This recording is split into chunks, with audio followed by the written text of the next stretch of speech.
Hey everyone, I'm Pat Schlapper with Bassresource.com, and today we're going to talk about tube fishing in the fall.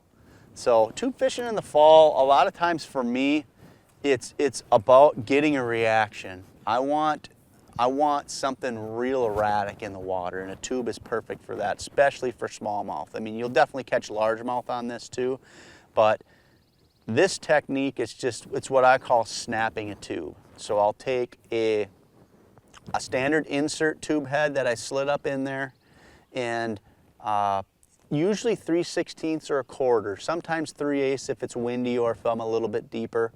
And my favorite place to throw it is either on grass edges with a rock mix or grass clumps, just around grass. It doesn't have to be super thick. I mean, it can be short sand grass, it can be cabbage, any type of vegetation. This technique really shines. So a lot of people traditionally fish this tube by just casting it out, dragging it on the bottom, which is great, definitely catches fish. But a lot of times in the fall, I want that reaction bite, and they're also feeding on bait fish a lot more in the fall. So I think a lot of times when you snap that tube, it makes it look more like a bait fish. So what I'll use is a 7-foot 1-inch medium power St. Croix Legend tournament. I want something with some good length to get a long cast. And then I'll use a 12-pound Sunline SX1 braid and usually a 10-pound Sunline FC Sniper leader. And I want a fairly long leader on this technique. Well, I mean 10-foot leader is usually what I'll throw on it. And so like I said, with snapping a tube, it's exactly what it sounds like. So instead of dragging it on the bottom, I'm going to cast this thing out there. And this is where the key to the technique is. It's all on the rod. So you want to do it on a semi-slack line. You don't want to reel up and get tight line and just start ripping on it. You want to have a bow in your line, and then you're going to move your rod about 3 feet quick. And now when I pull my rod 3 feet, I'm really only pulling about a foot of line. So what that makes it do is just really dart off the bottom. So you're just going to snap that rod. And I'll usually do it 1 or 2 times, let it fall to the bottom, snap that rod 1 or 2 times, and then sometimes I'll go 1, 2, 3. But you want to have that little bit of slack in there. So the reason I like to do it around grass is I almost like to get this thing almost balled up in the grass. You know, where you almost want to reel up because you got weeds on your line. But a lot of times what that does is I think that those fish, when it's kind of in the grass and it's hung up, I think that they're paying attention to it, whether it's, you know, something's not right or they think something's going to pop out of there. Like, they're paying attention to it.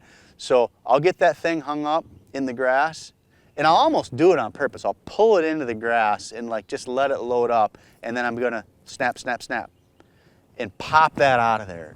And 99% of the time, if there's a fish there, as soon as you stop that pop or that snap and it starts to fall, you'll watch your line just jump.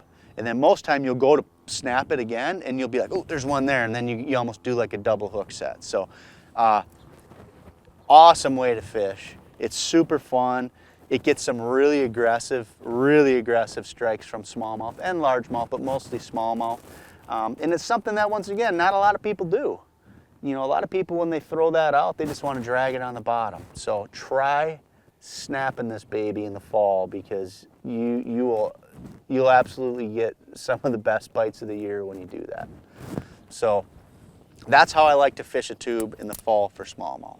For largemouth, I am going to go more with my traditional Texas rig. Because once again, you know, I'm going to be up in the grass, usually in the grass or around wood. So I want something Texas rig that I can work through there, pitch it around wood, pitch it in grass clumps, under docks. In the fall, I'll still fish around grass edges a decent amount, depending upon how much it's cooling down. A lot of time as it cools down, you know, those fish will move up shallow again. But I still will fish some deeper weed lines, but it's primarily going to be shallower water around visible cover. So flip that 4-inch tube, 4/0 K-hook, 20-pound fluorocarbon most of the time, and then I'll typically run a 5/16 or a 1/4 ounce bullet sinker, depending upon how deep it is and how fast I want it to fall. Green pumpkin, black blue, and in the fall, definitely if you're around bait fish, you could go to a lighter color, you know, a goby color or even a white is great for bait fish.